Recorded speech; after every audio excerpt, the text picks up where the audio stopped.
episode of my weekly video game pickups. I decided not to pick anything up in August, September or October, but I guess I kind of failed, so that's why I made this video. My first pickup of August, a Struggler arcade cabinet. I picked it up for 50 euros at a recycle shop, like Goodwill's in America. It was designated as not working. It does work, but it has some faults. The screen needs repair, and also some of the fuses are sprung. So I need to replace those fuses and have somebody look at the screen. That's why I'm not going to put it on today. In there is one game, Shaolin's Road, and it's a very fun beat 'em up by Konami from 1985. Another thing you need to know is that it has a vertical screen, so it's excellent for playing shoot 'em ups, and that's why I'm planning to do it. Put some other shoot 'em ups in there. Well, on to my other pickups. So, as you saw earlier, I wasn't able to keep my own promise to not buy anything in August or September, and I actually did quite a few pickups in these 2 months. Not as much as the months before, but still enough to make a video, so that's kinda sad, not being able to keep my own promise. First thing I bought was the third birthday for the PSP. It's actually the third game in the Parasite Eve series. It has a really cool cover. Haven't played it yet. I'm gonna keep it for the Christmas period to play it on my PSP. This version also came with some cards, an art book, a little art book. Nothing too spectacular. I'm not a big fan of these art books. I don't know what you're supposed to do with them. But it was only 12 euros, and I just finished an exam again for my work, so I was treating myself to something. The box is in French, but the game is completely in English. Same day, I went to a Bartsmith on my way back to work, and they were having this deal, like 3 PSP games for 15 euros, so 5 euros a piece. I bought Parappa the Rapper, the Eye of Judgment Legends. Really want to try this out. I'm a bit of a Magic the Gathering fan, so I guess I want to try the online game. And then also Final Fantasy 2. Haven't played any of these yet. Then this game was bought in July, but it only arrived in August, so a bit of an Atlas game, Blazion, but it's not really a great shooter. It's just a fun kind of shooter, nothing too spectacular. Then I got another stack of CDI games. Here you can see Thunder in Paradise running in the background. I've been wanting this game for a very long time because it's so cheesy. Oh, no calibration, man. I just want to play. So, first up, a video CD from Akira. Also another video CD from The Crying Game, which is also a very good movie if you don't know this one. A bit strange. Then Lost Eden. I'm never going to play this game because my CDI doesn't save anymore, but it's one of those games you really wanted it as a kid. Caesar's World of Boxing, still sealed. Probably will stay sealed for the rest of eternity. Kingdom: The Far Reaches. I just had a copy a couple of weeks ago. Now I found a sealed copy.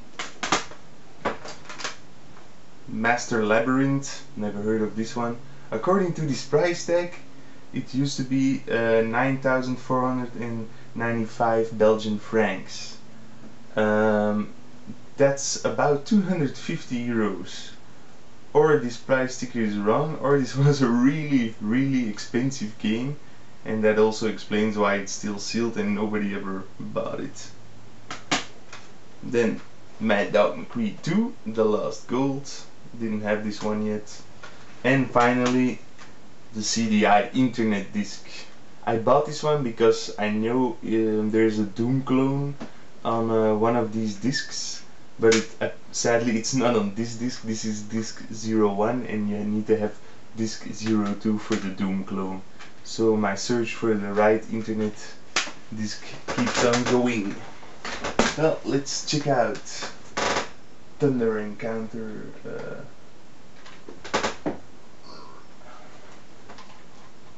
Loading. This is supposed to be a sort of a... Oh yeah. I wanna see my boat.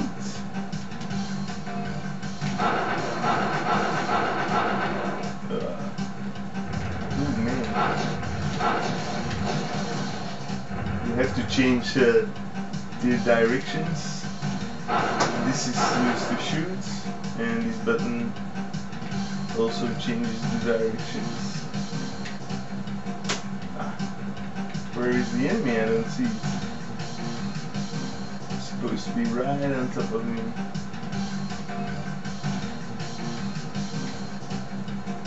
Well, here we go. Yeah, got one. Okay. As expected, another CDI game, not too great. Then I got a couple of games at a sort of convention. It was a retro gaming day, and I bought some stuff of another online buddy. I bought a Mega Drive complete with 6 games. I paid €55. There were only 2 games I really wanted out of that lot. 2 Mighty Morphin Power Ranger games, the movie game and the regular game, and there was also Rock and Roll Racing. Don't know much about this game. It's top-down racer. Not too good at those. But I also needed another first edition Mega Drive to mod, because my previous mod wasn't too clean, and the case was also dirty. So now I have a perfect looking clean model and modded Mega Drive for playing use actually. Then this was also still bought in July, no, in August I think, but it only arrived last week. A Pro Fighter X Turbo, which is like a SNES or Super Famicom copier. You can also use it as a playthrough cartridge. So for example, in your Japanese Super Famicom, only Japanese games will fit. These American games are much wider, as you can see. Normally you have to cut plastic away, but if you have a copier like this, you can just plug in the game and the American game, and it will also work. This is my second copier. The first one I got is much more pristine looking, but this one actually can play Super FX games. The previous one can't, so in that case this one is a bit better. In this slot you can fit a Game Boy cartridge. You can copy Game Boy cartridges on floppy disk, but that's pretty useless because you can't do anything with them. But if you have a smart card for the Game Boy, you can copy them back to the smart card and then play them on your Game Boy or Super Game Boy. So you can also like copy Game Boy cartridges with this one. Here's the floppy drive. This copier also has an internal memory, so as long as it's connected to the power, the last game you uploaded from the floppy drive will always be in the internal memory, so you don't have to upload it again and again. Under this flap you can change out the RAM cards. I can't get it open right now. So you can actually add more memory, and now it has 32 megabits, but I think it can go up to 40. So you also have this model. Normally there's a flap here. You also have this model that there's the Mega Drive slot here, and then you have 2 connectors on the back. So you can use it for both the Mega Drive and the Sega CD. I bought it on Facebook, but sadly the person who sold it to me just wrapped it in a plastic bag and duct taped it up and shipped it like that to me. So the casing is pretty damaged, as you can see here also. Also everything was unscrewed and loose inside the case, even the RAM board. So I don't know what this guy was thinking. And he also included a power adapter that was actually too high of a voltage, so it didn't work with this system. Strange person. I'll probably never buy from him again because yeah, that's a bit weird, but in any case I'm still happy with my purchase, because yeah, it was 20 euros and these copiers tend to go for a lot more most of the time. So let's check it out. So I'll show you guys the Super Pro Fighter X. There are a lot of functions with this thing. First up, you can use select and just run your IC card. That's the card that you inserted at the top. You always need to have a cartridge inserted, because otherwise it doesn't pass copy protection. If you have a Super Famicom like I do, this can be either a Japanese or an American cartridge. But now you see the game I purchased, the Super Nintendo game I purchased in July. It's not really that great of a shooter, but it's still fun. It's kind of boring actually. Blazion. You can change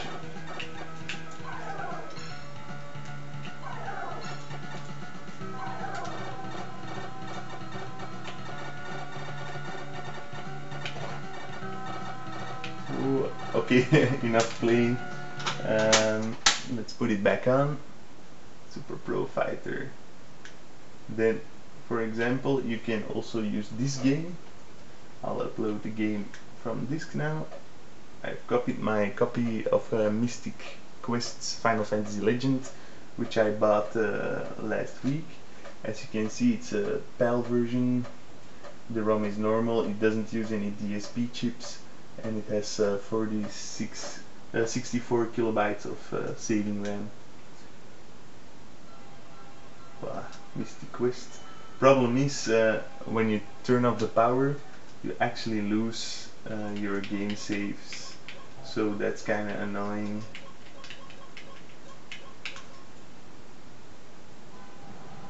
If I now restart my Super Nintendo, you can see there's one game in the internal memory, and I can always play that game, so I don't have to load it again from disk.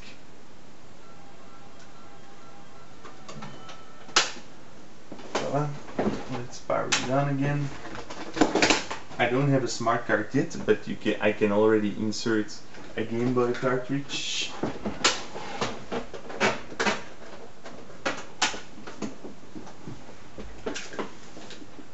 So, goal, you need to take the menu smart card, and here you can see Super Mario Land 512K. I can save it on my floppy disk. Save IC card.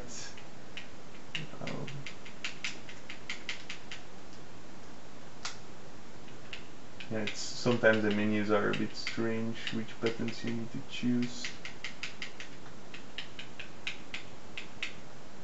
Okay. Now you see it's writing a file down to my disk. It's a really small game. You can see on the disk now is Mystic Quest and Mario for the Game Boy. If I would have had a smart card, I could now copy the game to my smart card and play it on the Game Boy. So back in the 90s, this tool, it was really an amazing piece of equipment, I think. Goldfinger is always like to cheat in the games, and here you also have a little menu.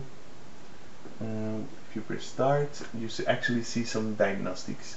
So you see you can have 32 megabyte cartridges, 265K for saving. I have a DSP, so games that use that, I can play those. Now it's talking about the card. The SNES game Blazion, it's inserted. It doesn't use DSP, it's an 8 meg ROM, and yeah, it's a SNES version. Here you can see some information about my SNES. 2 CPUs, 1 PPU, PPU 3, and it's an NTSC, it's a Japanese version. And you can also verify and test your memory and stuff like that. All in all, I think these copiers are pretty cool technology from the mid-90s. It doesn't exist anymore because now you have these much easier to use EverDrives. But I kind of prefer this because, you know, it was technology back when it was new. It deleted my internal memory.